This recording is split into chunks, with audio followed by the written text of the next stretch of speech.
तो दोस्तों कैसे हैं। आई होप आप लोग ठीक होंगे। फ्रेंड आज हम करने वाले हैं क्लास 10 चैप्टर नंबर 9 का एक्सरसाइज 9.1 क्वेश्चन नंबर यहाँ पर 8 है और देख लेते हैं क्या लिखा हुआ है। लिखा हुआ statue 1.6 metre tall stand on the top of a pedestal from a point on the elevation of the top of the statue is 60 and from the same point the angle of elevation of the top of the pedestal is 45 find the height of the pedestal। यहाँ पर बहुत easy question बताया गया है कि यहाँ पर pedestal तो हम समझते हैं क्या होता है।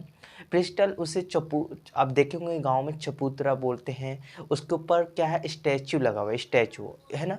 तो यहाँ पर आपका स्टैचू का हाइट दे रखा है। चबूतरा जो होता है जिस पर स्टैचू टिका हुआ उसका हाइट बताना है। तो देखते हैं क्या है इसका क्या है फॉर्मेट, तो थोड़ा सा बना लेते हैं। फॉर एग्जांपल ये है आपका चबूतरा टाइप का, मैं बना लेता हूँ। यहाँ पर ये आपका चबूतरा हो गया, ठीक है ना। और यहाँ पर आपका क्या हो गया, ये जल्दी बताइए। ये आपका स्टैचू हो गया और स्टैचू का हाइट 1.6 मीटर दिया गया है। कह रहा है कि यहाँ से इस पॉइंट से स्टैचू के टॉप पर कितना एंगल बना रहा है, 60 बनाया जा रहा है। इसी पॉइंट से क्रिस्टल के टॉप का हाइट कितना मीन्स एंगल कितना बना रहा है, एलिवेशन कितना बना रहा है, 45। अब बोल रहे हैं बताइए, क्या पूछ रहा है कि प्रिस्टल यही इसका हाइट निकालने के लिए कह रहा है। देख रहे होंगे यहाँ पर लिखा हुआ है statue tall standing top the pedestal from the point on the same elevation of the top of the statue is 60 and from the same point से the angle of elevation of the top of the pedestal is 45। तो इसी से हमें इस point से pastel के top से angle बना रहा है 45, ठीक है ना। तो ये आपको समझ में आ गया होगा और आ गया होगा तो अब क्वेश्चन इजी है। अब हमें क्या निकालना है, इसका नामकरण कर देते हैं A B C D, ठीक है। इसको निकालने के लिए पहले तो मुझे एक बेस मालूम होना चाहिए तभी ना ये निकलेगा। तो हम क्या करते हैं, ट्रायंगल, बड़ा सा ट्रायंगल ले लेते हैं। यहाँ स्टार्ट करते हैं in triangle A B C ले लिया, ABC ले लिया। अब यहाँ पर आपको ये देखना है कि ये बेस हो कि मीन्स ये बेस है, ये P है। P भी किस में आता है, जल्दी बताइए। P भी किस में आता है, ये सपोज मान लो हमारा P है और ये बेस है। P भी किस में आता है तो देख लेते कहाँ था, P B P H B किसके इक्वल आता है, जल्दी बताइए। P भी किस में आता है, P भी tan में आता है। तो हम tan लिख लेते हैं, tan 60। एंगल कितना बना रहा है, 60। ओके, तो हमारा P क्या होगा, P क्या होगा हमारा AC पूरा ना होगा हमारा, यही ना है P पूरा, तो AC हो गया, ठीक है। अब हम क्या करेंगे, अपॉन B क्या होगा, B हमारा BC, ठीक है। तो tan 60 का वैल्यू होता है √3। AC को हम क्या लिख सकते हैं, AC को हम लिख सकते हैं AD प्लस DC नहीं लिख सकते हैं, बिल्कुल लिख सकते हैं। और BC एज इट इज रहेगा क्योंकि मुझे इसकी वैल्यू नहीं मालूम, ठीक है। अब √3 एज इट इज। AD की वैल्यू देखो, AD की वैल्यू कितना है, और ये AD हमारा स्टैचू है, उसका हाइट दे रखा है 1.6 मीटर प्लस DC। तो DC देखिए हमें नहीं मालूम, मुझे तो निकालना है, तो इसको as it is and BC यहाँ रहने देते हैं, ठीक है ना। अब क्या करेंगे, यहाँ क्रॉस मल्टीप्लाई, इसके नीचे कुछ नहीं तो 1, ये वाला वैल्यू कहाँ चला जाएगा, इसके साथ मल्टीप्लाई हो जाएगा। और ये ऊपर है तो ये कहाँ चला जाएगा, यहाँ नीचे आ जाएगा। तो देख लेते हैं, तो BC 1.6 DC अभी बताया ये यहाँ आ जाएगा और ये यहाँ चला गया, तो हमारा ये √3 आ गया। ये तो BC आ गया, इसको हम यूज़ करेंगे अभी फर्दर आगे। तो अभी हम सपोज मान लो पूरा एग्जैक्ट वैल्यू नहीं आया है BC का, बट BC का कुछ जनरल फॉर्म के टाइप में आ गया। तो अब हम क्या लेंगे, इन ट्रायंगल छोटा सा ले लेते हैं, इन ट्रायंगल DCB, ठीक है।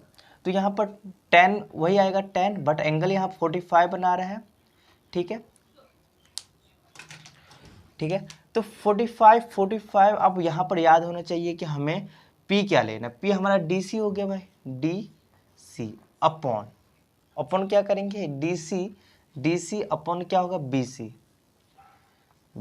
ठीक है, क्योंकि देखो ट्रायंगल यही लिए ना आप, और ये लिए देखो P ये हो गया, B ये हो गया, तो P की जगह DC डाल दिया और बेस की जगह BC डाल दिया। अब tan 45 की वैल्यू क्या होता है 1, DC क्या होता है भाई, DC ये होता है, और DC की वैल्यू हमें अभी नहीं मालूम। चलो ठीक है, अब क्या करेंगे BC, अब BC की वैल्यू मालूम है ना, देखो BC की जगह आप ये नहीं लिख सकते, क्या लिख सकते 1.6 प्लस DC अपॉन √3, ये मैंने लिख दिया।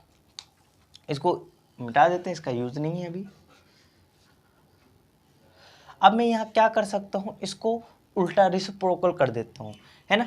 तो इसका 1DC इंटू √3 हो जाएगा, इसके नीचे 1.6 प्लस DC हो जाएगा। ये नीचे कहाँ चला गया, ऊपर चला गया, ठीक है ना।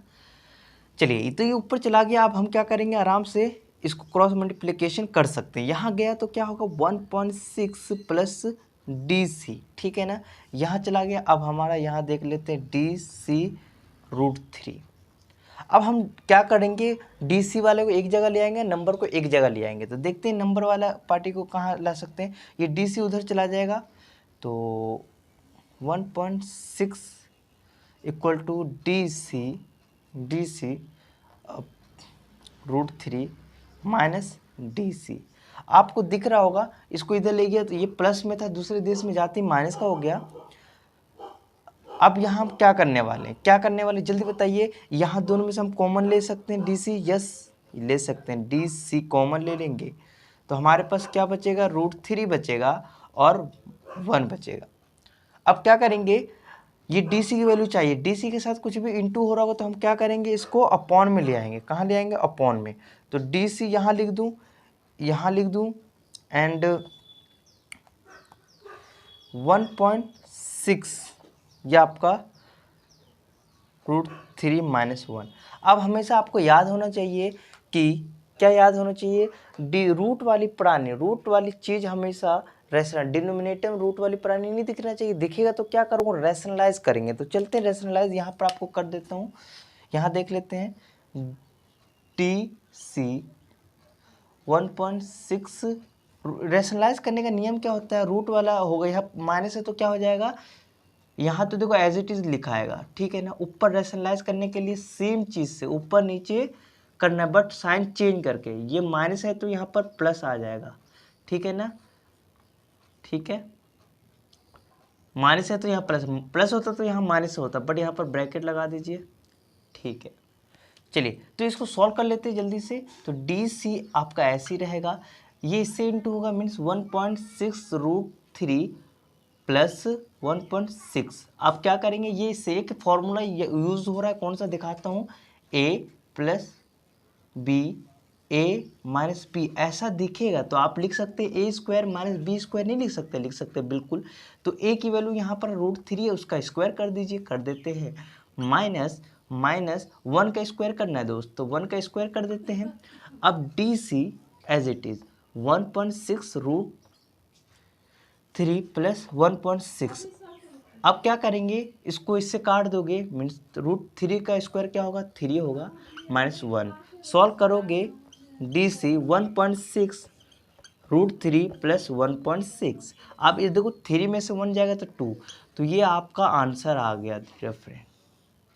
इसको और आगे भी सॉल्व कर सकते हैं। यहाँ से आप क्या कर सकते हैं, मैंने ये इंटू कर दिया था, यहाँ इंटू ना करके क्या करेंगे, यहाँ से कॉमन ले लेंगे। तो 1.6 √3 माइनस 1 मीन्स प्लस 1। अब यहाँ से देख 2 से ये भी कट जाएगा, एक इसको दे दो, तो इसको सॉल्व करने पर आपका 8 आएगा, ठीक है ना। 10 मीन्स यहाँ 10 आ गया, 0 पॉइंट हटा दो, 10 नीचे आ जाता है। आप सॉल्व करने पर मेरा क्या है, 2 से काट दिया, क्या आ गया जल्दी बताइए, 8 आ गया। इसको सॉल्व करने पर मेरे को आएगा पॉइंट ये रहा, तो 0.8 √3 प्लस 1, ये आपका आंसर आ गया। बट किस में आएगा, ये आपका आएगा मीटर में। तो आपको देख रहे होंगे इस टाइप से आपको करना होगा। देखो यहाँ टाइम तो इसलिए लग रहा है क्योंकि फर्स्ट टाइम कर रहा हूँ, आप लोग फर्स्ट टाइम कर रहे हो समझ में भी नहीं आ रहा होगा, कोई बात नहीं, आप बार बार इसी क्वेश्चन को करिएगा तो डेफिनेटली आपको एक बार अच्छे से समझ में आ जाएगा। चलिए फ्रेंड, तो करते हैं क्वेश्चन नंबर 9, देखते हैं क्वेश्चन नंबर 9 क्या लिखा हुआ a angle of elevation of the top of a building from the foot of the tower is 30 degree and the angle of the elevation of the top of the tower from the foot of the building is 60. If the tower is 50 meter high, find the height of the building. तो यहाँ पर बहुत easy question बोल रखा है, तो यहाँ पर बिल्डिंग एंड टावर की बातें कर रहे हैं, तो पहले बना लेते हैं ड्राइंग, फिर आपको समझ में आएगा। तो देखते हैं यहाँ पर एक बना लेते हैं, यहाँ पर बना लेते हैं बिल्डिंग। तो फॉर एग्जांपल ये सपोज मान लो आपकी बिल्डिंग है, क्या कहना चाह रहा है, यहाँ पर लिखा हुआ है top of the building from the foot of the tower. The foot of tower means foot, tower का फुट यही है ना, तो यहाँ से यहाँ तो ये बनाया। तो यहाँ पर बोला गया है कि बिल्डिंग के टॉप से टावर के फुट पर कितना एलिवेशन बना रहा है, बताइए जल्दी से, 30 बनाया जा रहा है। फिर और आगे बोल रखा है कि बिल्डिंग के फुट से टावर के टॉप पर कितना एलिवेशन बनाया जा रहा है, 60 बनाया जा रहा है। और बता रखा है कि टावर का हाइट आपको 50 मीटर मीन्स 50 मीटर आपको गिवन है। यहाँ पर पूछा जा रहा है हाइट ऑफ क्या, जल्दी बताइए, हाइट ऑफ बिल्डिंग। तो निकालते हैं इसको, कैसे करना होगा, जैसे हम पहले करते थे एज इट इज इसमें भी करना होगा। तो यहाँ पर हम कर लेते हैं नामकरण, तो ये तो आपको दिख ही रहा होगा, यहाँ पर हम नामकरण कर लेते हैं आराम से। फॉर एग्जाम्पल इस टाइप का ड्राइंग बन रहा है, तो पहले हम निकाल लेते हैं क्या, डी इन ट्रायंगल, यहाँ लिख लेते हैं इन ट्रायंगल क्या निकालेंगे, डी सी बी ले लिए। अब हम DCB ले लिए, तो यहाँ पर आपका PB किस में आता है, tan में आता है, तो हम लिख लेते हैं tan, और एंगल क्या बना रहा है बताइए जल्दी, एंगल 60 बना रहा है। P हमारा क्या हो गया, DC हो जाएगा, एंड अपॉन क्या हो जाएगा, BC हो जाएगा। ठीक है, अब tan 60 की वैल्यू होता है √3, और DC की वैल्यू हमें दे रखा है 50, कितना दे रखा है 50 अपॉन BC। देखिए फ्रेंड, BC हमें नहीं मालूम तो एज इट इज़ रहने देंगे, एंड यहाँ पर हम क्रॉस मल्टीप्लिकेशन करने वाले हैं, तो BC यहाँ चला जाएगा, एंड 50 एज इट इज़ ये √3 यहाँ आ जाएगा। ठीक है ना, ये यहाँ गया और ये वाला पुरानी इसके नीचे आ गया। अब हमें मालूम है DC की वैल्यू क्या है, ये आ गया। अब हम क्या लेंगे, ये तो हम BC मीन्स निकाल लिए हैं, अब हम निकालने वाले हैं इन ट्रायंगल। तो यहाँ पर लिख लेते हैं इन ट्रायंगल, क्या निकालोगे, ABC, ABC ये ट्रायंगल लिए हैं। ओके, अब इस ट्रायंगल में एंगल ऑफ एलिवेशन क्या बन रहा है बताइए, एंगल ऑफ एलिवेशन 30। तो ये देखो PB निकालना, PB किस में आता है, tan के इक्वल होता है, तो मैं लिख लेता हूँ tan, बट एंगल आपका 30 बना रहा है। P की वैल्यू क्या हो गया, AB। ठीक है, अब हमारा AB तो हो गया, BC मतलब P तो AB हो गया, और बेस क्या होगा, BC होगा, तो BC। अब ठीक है, tan 30 की वैल्यू क्या होगा बताओ जल्दी से, 1/√3। ओके, अब AB की वैल्यू बताइए, AB की वैल्यू हमें यही तो निकालना है, मीन्स यही तो हमारा क्या है, बिल्डिंग का हाइट है, तो AB एज इट इज रहेगा। और BC की वैल्यू हमें नहीं मालूम, बट यहाँ हम निकाल के तो बैठे हुए क्या है, 50 अपॉन √3। ठीक है, ये आप आ गया। आपको मालूम होना चाहिए √3 एज इट इज, ये नीचे में तो ये कहाँ चला जाएगा, AB ये रूट के साथ ये ऊपर चला जाएगा, सबसे ऊपर चला जाएगा, और नीचे 50 एज इट इज़ रह जाएगा। आपको मालूम होना चाहिए कि ये वाला क्रॉस यहाँ वाला इसके पास चला जाएगा क्रॉस मल्टीप्लिकेशन, तो क्या हो जाएगा, 1 = 1 यहाँ आ जाएगा AB, और रूट ऑलरेडी पहले से भी था, एक रूट और आ गया, तो इसके साथ आपस में इंटू हो जाएगा, और 50 देखो एज इट इज़। अब हमें मालूम होना चाहिए कि इसको सॉल्व करने पर 1 तो एज इट इज़ ये वाला इक्वल टू ए बी। अब रूट का जोड़ी बनता तो एक वैल्यू बाहर आ जाता, मैं यहाँ लिख दूँ 3 एंड 50 यहाँ लिख देता हूँ। मुझे तो ए बी की वैल्यू निकालना है ना, तो ए बी की वैल्यू निकाल लेते हैं जल्दी से। तो ए बी कहाँ चला जाएगा, यहाँ चला जाएगा। कहाँ जाएगा, यहाँ, मीन्स ये आप इसके नीचे आ जाएगा। तो 1/AB, यही समझो ना, ये इसके नीचे आ गया। ठीक है, अब हम क्या करेंगे, 3 इसको सॉल्व करने पर 3 आया 50। ठीक है, अब हमें क्या करना है, ए बी चाहिए, तो अपॉन में बट्टे में, तो बट्टे में है तो इसको कर लेते हैं सीधा। तो इसको सीधा कर लो, ए बी ऊपर चला गया तो ये चीज़ ऊपर नीचे हो जाएगा, मीन्स जो नीचे था 50 अब क्या हो जाएगा, ऊपर चला जाएगा, और जो 3 ऊपर था वो कहाँ चला जाएगा, नीचे। तो यही आपका आंसर आ गया। और इसको सॉल्व करने पर आपका 50/√3, इसको डेसिमल में सॉल्व कर सकते हैं, तो यही आपका आंसर होगा, ए बी आपका आंसर है।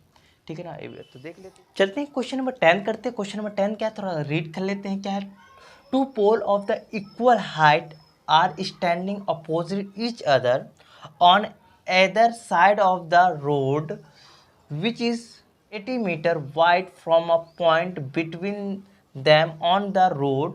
The angle of elevation of the top of the pole are 60 and 30 respectively. Find the height of the pole and the distance of the point from the pole. तो यहाँ पर बोला गया है कि 2 पोल है, फॉर एग्जाम्पल ये मान लो ए बी और ई डी एक पोल है, एक दूसरे के अपोजिट है, जो कि मैंने एक दूसरे के अपोजिट बना लिए हैं, और ये इस दोनों सेम एक मतलब हाइट पर है, मीन्स ये एच है तो ये भी क्या होगा, एच होगा। ठीक है, और जो चौड़ाई है मीन्स इसका बी डी मीन्स जो आपका वेट दे रखा है वो 80 मीटर टोटल दे रखा है, 80 मीटर। ठीक है ना, अब हमें बोला गया है कि जो फर्स्ट पोल है उसका पॉइंट, मीन्स ये नहीं बता रखा है कि यहाँ से बन रहा है, यहाँ बस बोला कि 80 की कहीं से 20 से बन रहा है। तो फॉर एग्जांपल यहाँ पर मैंने बना दिया इसके लिए 60, और दूसरा ये सेम पॉइंट के लिए यहाँ पर सेकंड पोल के लिए हमारा एंगल एलिवेशन बन रहा है 30 बन रहा है। ओके, तो यहाँ पर हमें क्या निकालने के लिए कह रहा है तो पहले तो हाइट निकालिए, फिर उसके बाद यहाँ पर बोले कि कहाँ पर ये दोनों एंगल बना रहा है ये निकालिए, मीन्स मुझे ये पॉइंट भी निकालना है। तो अब यहाँ पर हम क्या करने वाले हैं, यहाँ डिस्टेंस निकालना, मीन्स यहाँ से बी की डिस्टेंस पर कहाँ पर ये एलिवेशन बना रहा है, और डी सी के बीच में मतलब यहाँ पर कट रहा है कि यहाँ कट रहा है, इसका मीन्स डिस्टेंस टाइप का भी निकालना है। तो मैं क्या कर सकता हूँ कि डी सी को मैं क्या मान लेता हूँ, एक्स मान लेता हूँ। इसको एक्स मान लिया हूँ तो मुझे बी सी क्या होगा, मीन्स इसमें से ये वाला पार्ट, पूरे में से ये वाला पार्ट नहीं चाहिए तो यही ना बचेगा। तो मैं क्या कर सकता हूँ, यहाँ पर जल्दी से बताइए कि ये एक्स है, टोटल 80 है, इसमें मैं x इसको मान ले तो माइनस कर दूँ, ये वाला पार्टी को माइनस कर दूँ तो हमारा यही वाला बचेगा ना। तो मीन्स 80 में से 80 में से -x कर दूँ, फॉर एग्जांपल सी डी हमारा 10 होता, क्या होता है 10 हमें मालूम होता, तो ये क्या होता है टोटल हमें 80 है, तो मैं 10 माइनस कर देता तो मीन्स ये कितना हो जाता 70 हो जाता। तो यहाँ पर हमें बता नहीं रखा है ना, बट मैंने इसको मान लिया कि x है, तो ये x है तो उसमें से माइनस करके जो बचेगा यही बी सी होगा। तो यहाँ पर हमने बी सी की वैल्यू एंड सी डी की वैल्यू एज्यूम करके निकाल ली। ये तो एज्यूम नहीं, मैं ये एज्यूम किया था, ये अपने आप ऐसे लिख दिया। अब हमें यहाँ पर हाइट निकालना है उस पोल का, तो लेते हैं हम एक ट्रायंगल। कौन सा ट्रायंगल लेते हैं, यहाँ ट्रायंगल ले लेते हो, इन ट्रायंगल, यहाँ ले लेते इन ट्रायंगल ए बी और क्या बी सी ले लेते हो। ठीक है ना, ए बी सी। अब यहाँ पर याद होना चाहिए कि ये P मीन्स ये बेस दिया है और P निकालना है, तो P भी किस में आता है जल्दी बताइए, जल्दी 10, और एंगल क्या बना रहा है 60 बना रहा है। P हमारा क्या हो गया ए बी हो गया, ठीक है, और B क्या हो गया बी सी हो गया। ओके, tan 60 की वैल्यू क्या होता है √3। ए बी हमें क्या है, ए बी तो नहीं दिया, हम इसको H से डिनोट किया तो H लिख देते हैं। बी सी अभी पता चला है 80 - x। अब मालूम होना चाहिए आपको क्रॉस मल्टीप्लिकेशन कैसे करते हैं, ये इससे जाएगा तो हमारा √3 के साथ ये दोनों चीज़, और दो चीज़ होता तो हमेशा ब्रैकेट लेकर सॉल्व करते हैं। तो ये देखिए H की वैल्यू आ गया, तो मैं इसको इक्वेशन 1 मान लेता हूँ। ठीक है ना, अब हम क्या करने वाले हैं, यहाँ पर हम करने वाले इन ट्रायंगल, सेकंड ट्रायंगल लेते हैं। इन ट्रायंगल कौन सा लेंगे भैया, ई E D E E D C लेंगे भाई। तो यहाँ पर वही पी और बी, पी भी किस में आता है, टेन में आता है ना, और एंगल कितना बना रहा है 30, तो 30 आ जाएगा। और आपको मालूम होना चाहिए कि पी क्या है, ई डी अपॉन बेस क्या हमारा सी डी, ठीक है। अब tan 30 की वैल्यू होता है 1/√3। ई डी की वैल्यू बताइए जल्दी से। ई डी की वैल्यू तो हम h एज्यूम किए वहाँ पर, तो h डाल लेते हैं। सी डी को हम x मान लिए, तो इसको क्या कर देंगे, क्रॉस मल्टीप्लिकेशन। तो हम यहाँ पर कर लेते हैं, ये ऊपर गया, x यहाँ गया एंड √3 दूसरे दिश में गया, तो √3h हो गया। अपॉन क्या होगा, अपॉन ये इससे गया तो नीचे कुछ नहीं बचा, तो x की वैल्यू क्या आएगा, √3h आ गया। अब मैं यहाँ पर थोड़ा सा और दिमाग लगाऊं, h को मैं यहाँ लिख सकता हूँ, मीन्स h को नहीं, ये √3 को मैं यहाँ ला कर रख देता हूँ, तो x √3 क्रॉस मल्टीप्लिकेशन कर दिया, तो ये इक्वेशन सेकेंड हो गया। ओके, अब हमें कुछ बात बता रखा है, ये दोनों इक्वल तो बोल रखा है, तो मैं क्या करूँगा, equation first and second are equal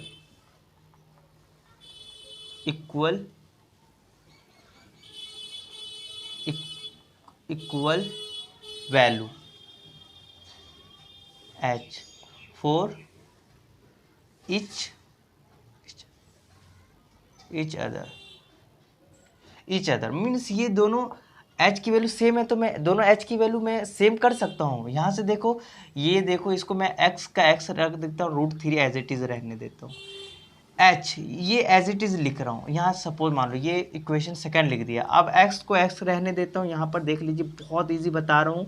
और देखो h की वैल्यू मुझे और क्या है, h की जगह में क्या डाल सकता हूँ, देखो यहाँ पर h की जगह में ये भी डाल सकता हूँ, क्या डाल सकता हूँ, √3 80 - x, ठीक है ना। मैंने आप डाल दिया, आप सॉल्व करना है दोस्तों, सॉल्व कर लेते, ये जाएगा यहाँ, तो x की वैल्यू आपका आ गया √3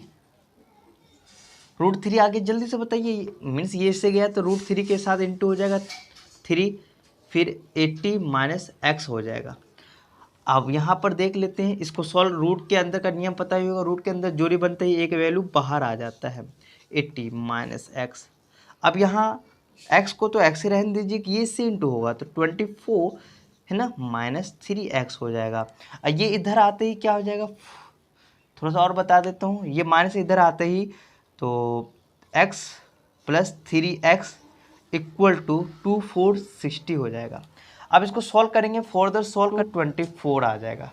अब ये देखिए, ये डिवाइड में जाते ही कट जाएगा, तो काट देते हैं, x = 24 अपॉन ये 4 से जाएगा, तो 4 के टेबल में 24 6 बार में आता है, 0 का 0, मीन्स x की वैल्यू आपको क्या मिला, x की वैल्यू आपको मिला 16, क्या मिला, 60 मिला। अब x की वैल्यू मिल गया है, मीन्स ये इसकी वैल्यू मिल गया, तो ये आपका 60 मिला, तो इसमें से x मतलब x की वैल्यू यहाँ से घटा दो, मीन्स ये कितना होगा 20, तो बी सी का डिस्टेंस 20 एंड सी डी की डिस्टेंस क्या 60 पर ये एलिवेशन बनेगा। अब यहाँ पर हमें हाइट निकालना, तो मैं क्या करूँगा, पुटिंग यहाँ लिख देता हूँ, x की वैल्यू इन इक्वेशन फर्स्ट में डाल देता हूँ, फर्स्ट मीन्स सेकेंड में डाल देता हूँ, सेकेंड ईजी लग रहा है मुझे, तो x = √3 = h, तो x की वैल्यू मुझे अभी मालूम था भाई, कितना था 60 √3, और आपको मालूम होना चाहिए कि रूट वाला वैल्यू मतलब डिनोमिनेटर में रूट वाले नहीं दिखनी चाहिए, तो रैशनलाइज करेंगे तो सेम चीज़ से ऊपर नीचे कर देंगे, तो ये आपका आ गया √3, ये आ गया 20, तो हम सॉल्व करने पर आपको मिला है 20√3 मीटर, किसकी वैल्यू मिला, h की वैल्यू मिला है, तो ये आपको चेक कर लेना है। तो हाइट की वैल्यू आ गया 20√3, तो इसका भी 20√3, इसका भी 20√3।